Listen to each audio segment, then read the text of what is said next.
Hey Aaron, just want to do a quick video looking ahead. I'm pretty happy with my team for game week 11. Haaland captain, pretty no-brainer.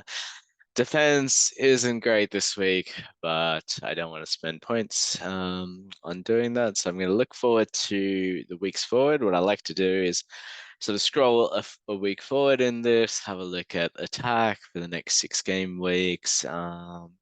So yeah, we can see the top three teams here are West Ham, Forest, and Arsenal. The bottom three are Luton, Chelsea, Villa. So out of those, I'm probably looking to get rid of my Villa assets. I said Diaby is he had a great return, but he did have sort of a weak run before that, and the fixtures turned a little bit difficult. I think you could keep him for the next two, but then it gets quite hard. They're tempting to keep him all the way till Bournemouth and get rid of him in 15. But that's an option. Cash, who's been great and quite attacking, but yeah, their fixtures do turn. So same deal there. Um, and then, yeah, sort of getting on West Ham, Forest, Arsenal. Now, unfortunately, it doesn't. If you can line it up, I think to the non-penalty goals. So if you can look at the top three teams here, and when they're sort of getting good fixtures, then that's the perfect combination. But that doesn't quite line up for us. Newcastle, Liverpool, Brighton, Brentford the top in XG. And then, yeah, in down to individual players, it probably doesn't line up either. So Haaland, Watkins, Member, um, Isaac Wilson. So, yeah, none of those players that we really saw in these three, but that can quickly turn. So would like to get another Arsenal attacker in. Alvarez out, potentially for Nketiah, since that Jesus is going to be out for a few weeks. So like maybe targeting these harder games. So give him Bournemouth and then out for 12. Get Nketiah in is a good option. So I'm thinking about that. So I think I already have Nketiah in my watch list. Yeah, I do. So that's an option I'm thinking about.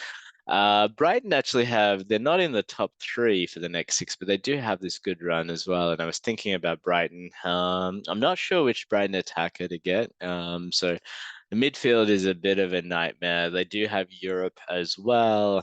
Matoma, is the top there. And if we have a look at it from an XGI perspective, Brighton's not really there, right? So we have to go all the way down to Evan Ferguson for the first Brighton player, and he's just at 6.0, and his minutes. I'm just not convinced that that's the way to go. His minutes, I think, are always under risk.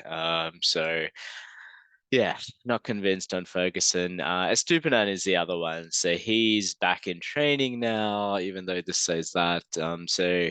But again, listening to FPL Black Box, which is excellent, they were sort of talking about how his minutes with Europe, because they've got a tough European group to get out of. His minutes might be managed there, but Cash to Estupinan seems the best move for me.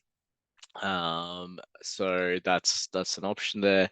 Uh, Forest kind of I was interested in Ayami, is that right? I don't know how you spell Avoni. Anyway. But yeah, like he started really strongly, but then recently his minutes again getting a bit managed. But he's maybe a solid player to keep an eye on. So I've got him on my watch list as well for that reason. Yeah, West Ham's frustrating. I actually took WordPress out this week.